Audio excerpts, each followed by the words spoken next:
Hello dear friends.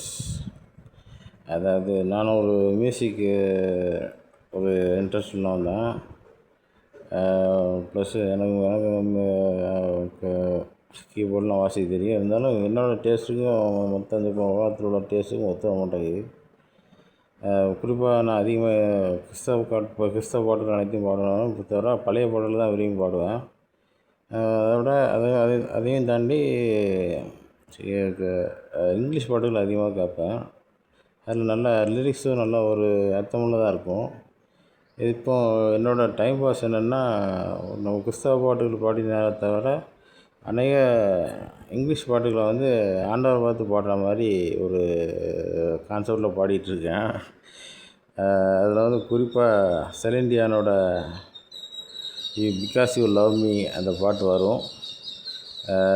என்னால் நல்லா பாட முடியும். என்னோடய வாய்ஸ் நல்லா இருக்கும். நான் ஒரு மியூசிக் ட்ரூப்பில் இருந்தால் நான் என்ன பாட முடியும். இதை வந்து சும்மா ஒரு ஒகேஷன் இதில் பாடுற மாதிரி பாடிகிட்ருக்கேன். ஒரு ஐடியா கொடுக்கும் பார்த்தா. இப்போ நம்ம வந்து ஜீசஸை பார்த்து தான் பாட போகிறோம். அந்த பாட்டு என்னன்னு கேளுங்க. You were my strength when I was weak. You were my voice when I couldn't see. You were my voice when I couldn't speak. You were my eyes when I couldn't see. You saw the best there was in me.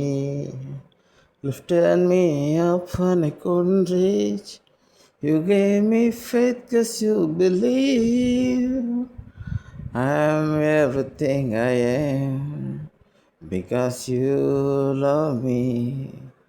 Jesus, I am everything I am because you love me.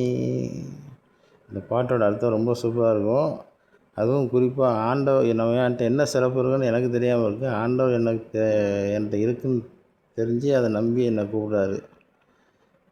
அந்த மாதிரி பாட்டு ரொம்ப சூப்பராக பாட்டு. செலின் டியானோட because you love me முடிஞ்சால் அதையும் பாருங்கள். இந்த மாதிரி நிறைய ட்ரான்ஸ்லேஷன் பாடல் கேளுங்க.